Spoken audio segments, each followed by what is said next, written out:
All right, welcome to Hoops Tonight, presented by FanDuel here at The Volume, live on AMP. Happy Thursday, everybody. I hope all of you guys are having a great week so far. We've almost made it to the weekend.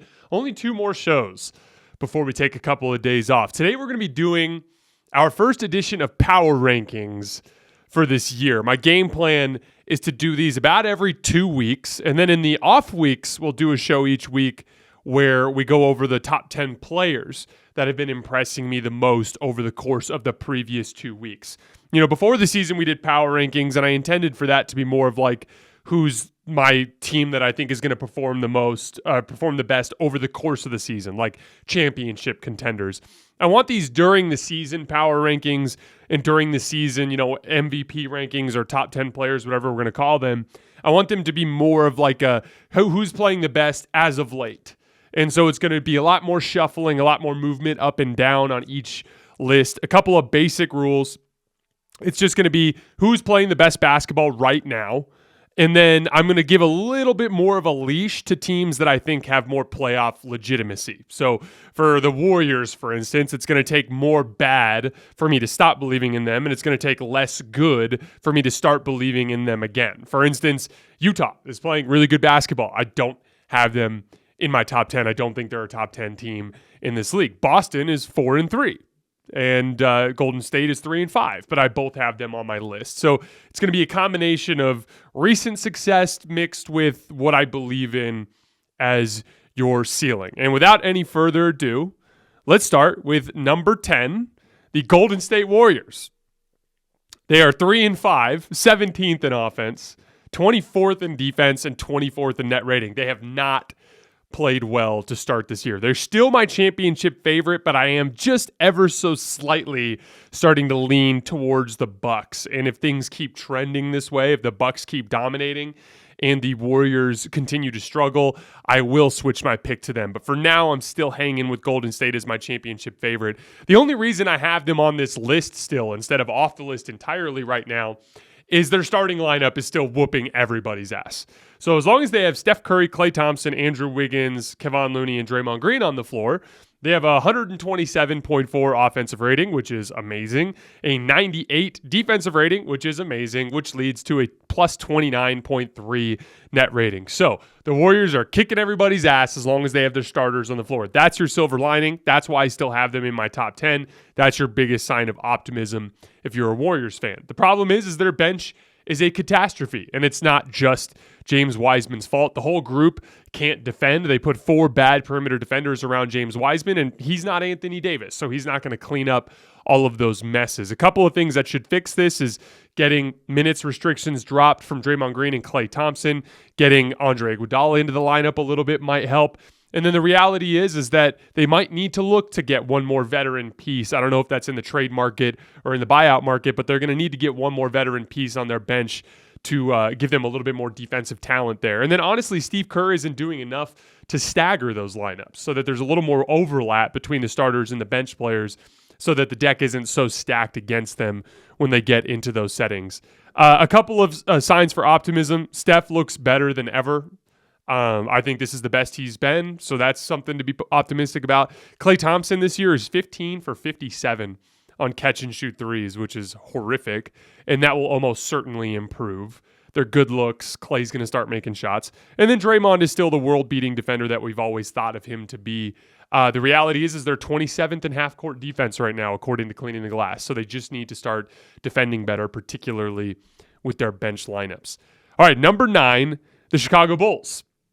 They are 5-4. They are 22nd in offense, but they are 7th in defense. And a huge part of that is their backcourt being bolstered by Ayo Dosunmu, who has made the Lonzo Ball injuries way less painful because he's just killing it on both ends of the floor, kind of recapturing that defensive dynamic they had early last year with Caruso and Lonzo Ball on the floor. Now it's Dosunmu and Caruso that are kind of accomplishing that same thing.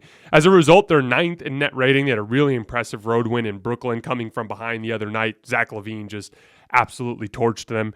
They defend the paint very well. They don't foul. They force 17.6 turnovers per 100 possessions, which leads the league.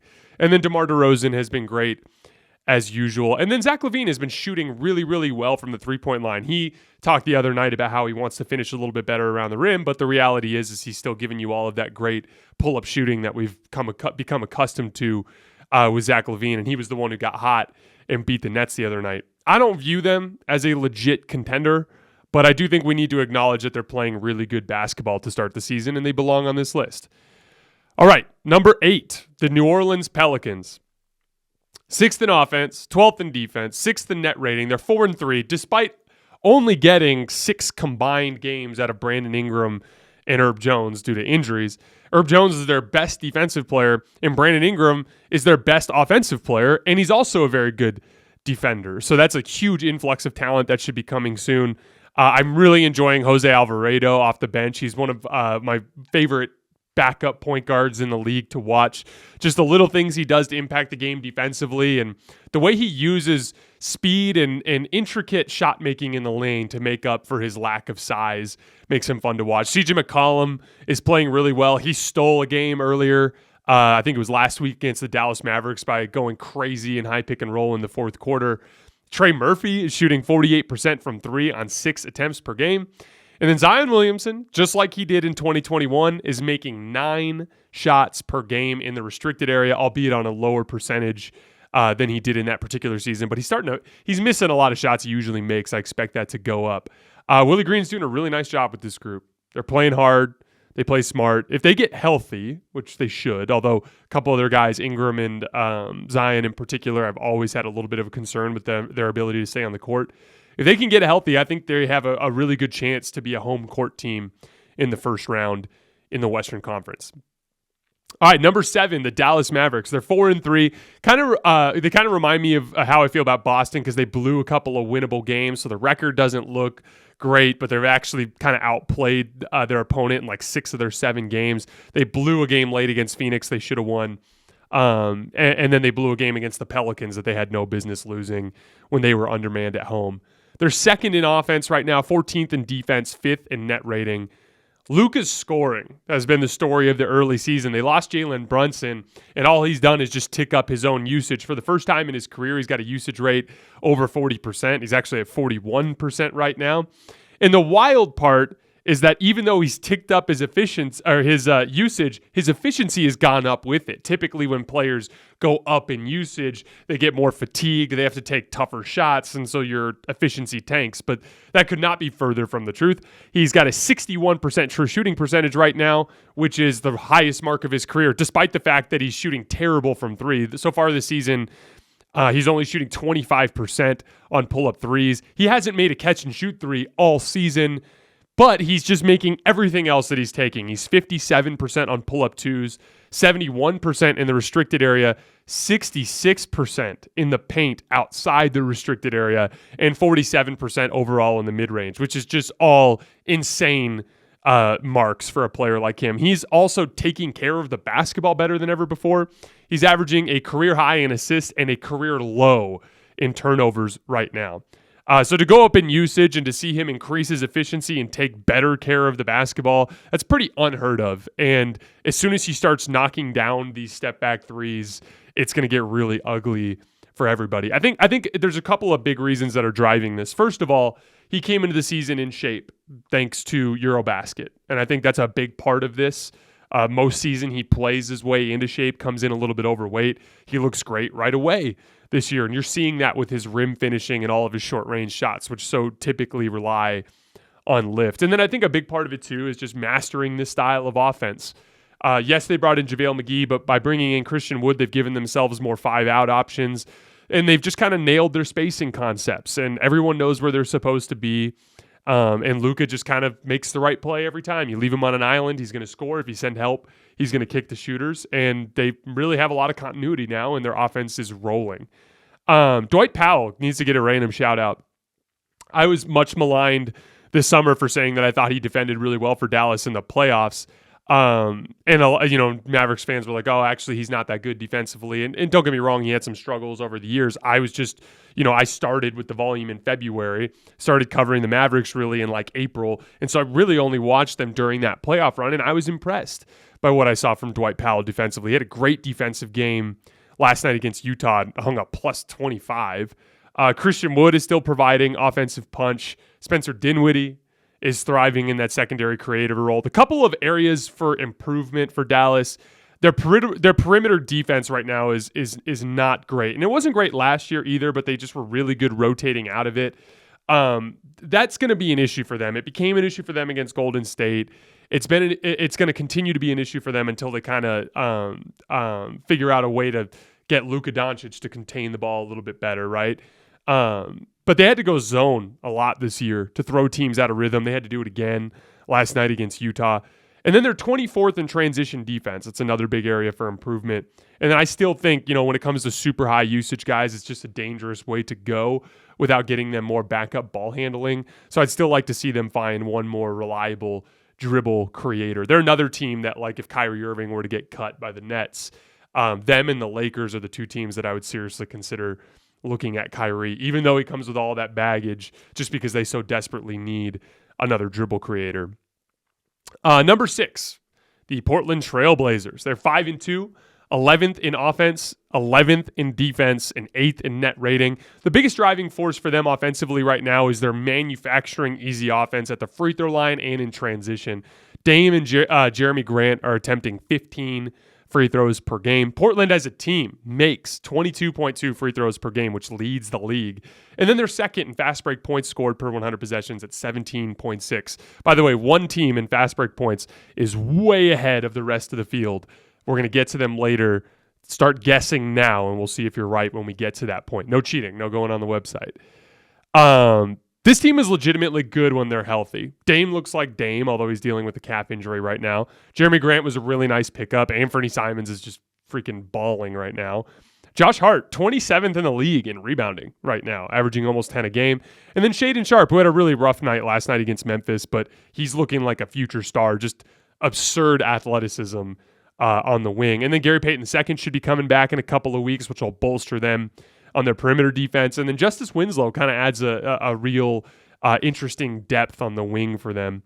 If they stay healthy, which is a big if, I do think that they'll get out of the play-in in the West based on what I've seen. They leaned into perimeter defense around Dame. And I think that was a smart way to go, giving him lots of wing athleticism to kind of cover for his own shortcomings. Number 5, the Boston Celtics. They're 4-3, but they had 2 OT losses to Cleveland that could have easily gone either way. They're 8th in offense right now, 19th in defense, 10th in net rating. Their defense hasn't been very good, but I did just talk about that last night, so I'm not going to dig too far into it. I think it's easy to use Rob Williams as an excuse, but the reality is even with the personnel that they have, they should be defending better than they do. I did think it was an interesting adjustment that last year in the playoffs, they were a horrific transition defense. And one of the things they've done so far this year is they've basically abandoned crashing the offensive glass to just get back on defense, which as a result has massively improved their transition defense. But their half-court defense has been the problem, which is kind of embarrassing for the level of talent that they have. Got to shout out Jayson Tatum here. I called him the 6th best player in the league this summer, put him over Jokic and Embiid. Everybody called me insane. My whole take on it was like, you have to respect what he did in that playoff run, leading them to within 2 games of the title with outstanding defense and efficient scoring, and he was passing the ball pretty well for the most part. You have to acknowledge that. And what I said was, if you just put Kawhi Leonard's name on the back of his jersey or Paul George's name on the back of his jersey, and he has that exact same playoff run, you're viewing him as one of the best superstars in the league. But because it's Jayson Tatum and because there's a lot of anti-Celtics energy, especially with the large Laker fan base, he just gets kind of undermined in that respect. I had a feeling that coming off of that playoff run, he'd have a lot of confidence and that he'd play with that confidence this year. And then the motivation of coming up short in that playoff run should push him to improve over the summer. And he's been one of the 5 best players in the league this season. Yes, 6 over the summer might have been a push, but if you're grading players based on how they've played this season, he's easily in the top 5. Last year, he averaged 27, 8, and 4. This year, that's up to 38 and 4. He's shooting a ridiculous 64% on 2s, 38% on 8.3 three-point attempts. The biggest difference is he's massively improved at the rim and in mid-range. Last year, he only made just under 4 shots in the restricted area per game at 68%. This year, he's making 5 at 80%, which is borderline Giannis, LeBron, Zion type of production. I think Giannis and LeBron were both at like 6.5 last year makes. So for Tatum to be up at 5 at 80% is really, really impressive. And then last year he was 37% on 3.4 mid-range attempts per game. This year he's up to 53% on 2.4 attempts. I think a big part of this too is Rob Williams being out and just giving them more natural 5-out spacing, which is opening up those driving lanes. As I've always said, I actually think the Celtics are a little bit better, if not the same, with Robert Williams off as they are with him on. They just need to defend better than they have to start this year. And then Tatum just flashes these ridiculous superstar plays, like that dunk last night on Jarrett Allen, which was ridiculous, or his big-time block on Donovan Mitchell's pull-up jump shot to try to win the game. He had another kind of transition layup in OT last night where he looked like a freight train, like just freak athleticism. You're seeing him really start to grow into his body and just become a dominant two-way wing in this league.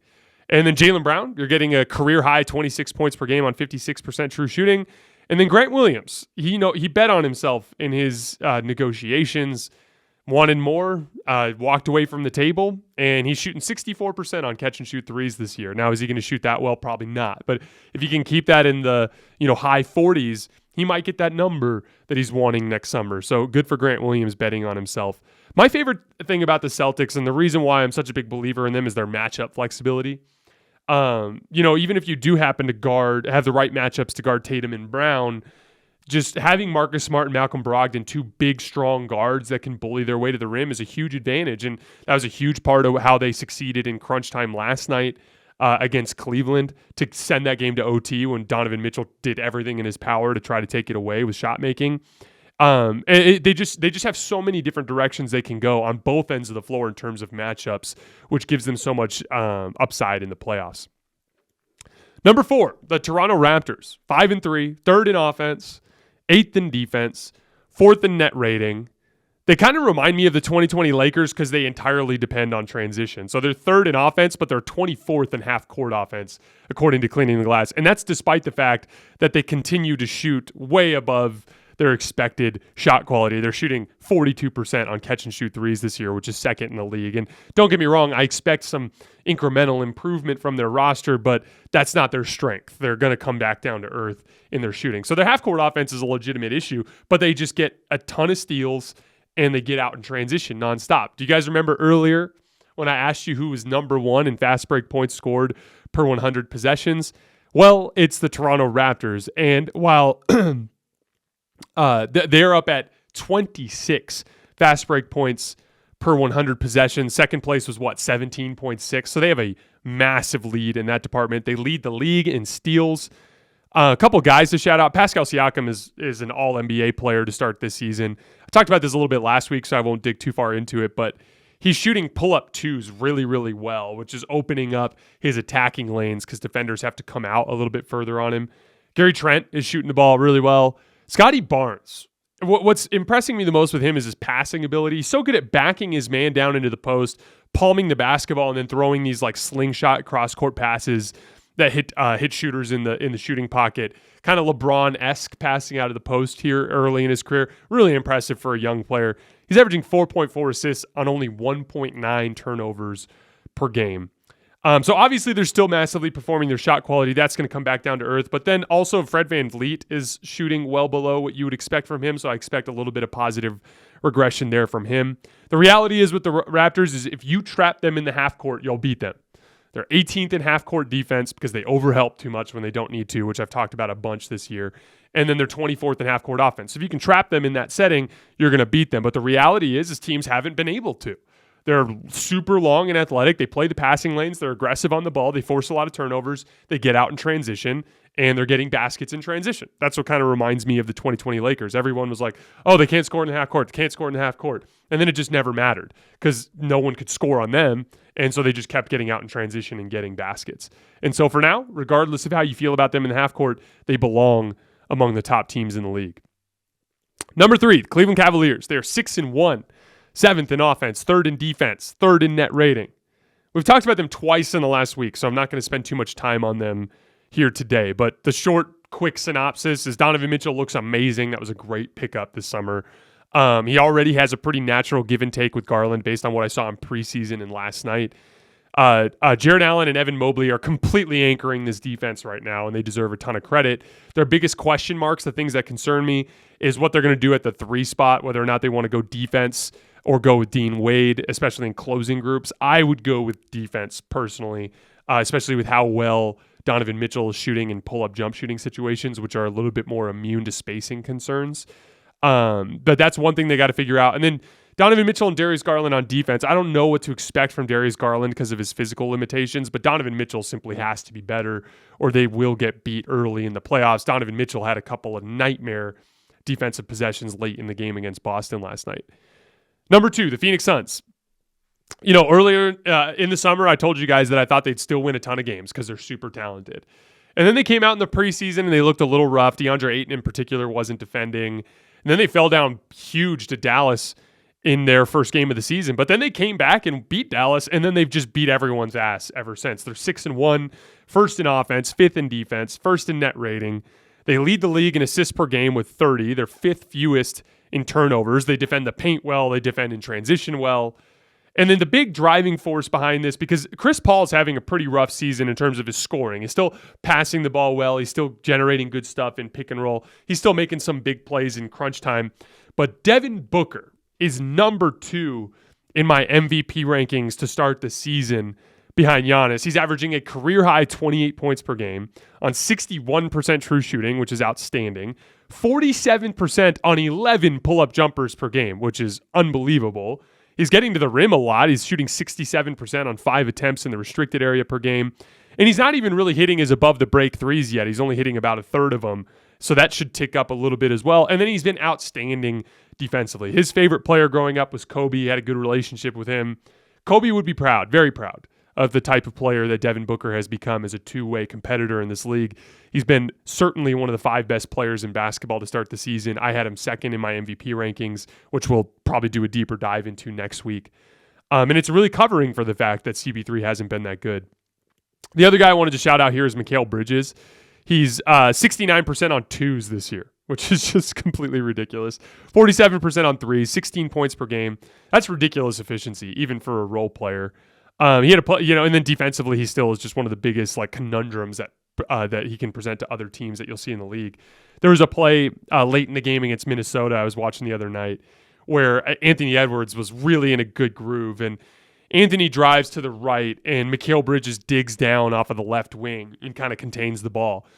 And picks up his dribble and pulls the ball out and throws a swing pass out to the corner.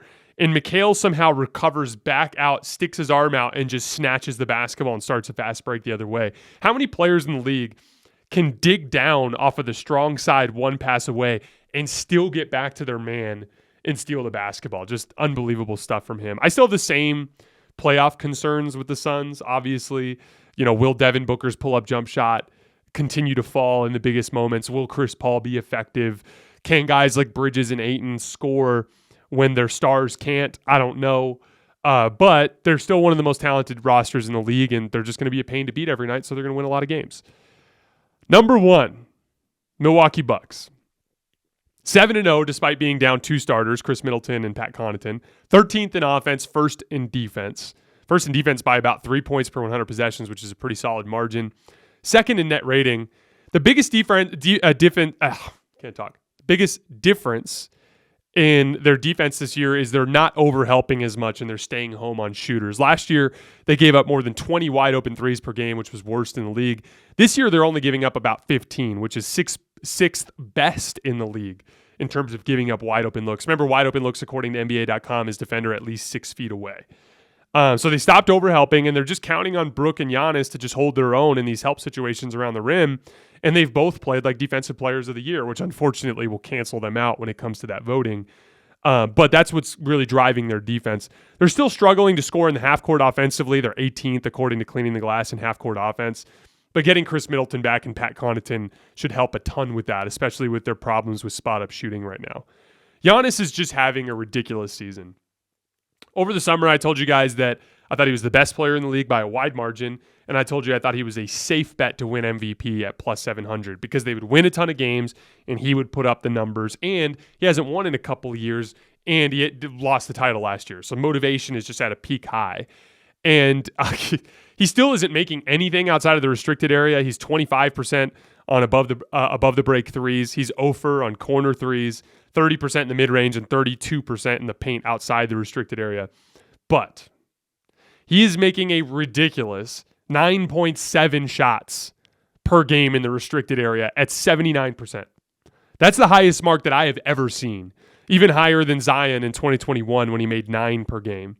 And then in addition to that, he's a Defensive Player of the Year candidate, like I said, although I do think he'll get canceled out by Brook. That's why I think Anthony Davis is in first place right now. Then he's also averaging a career-high 2.3 offensive rebounds per game, many on his own misses. So Giannis is whooping everybody's ass. The Bucks are whooping everybody's ass. I think he's going to win MVP.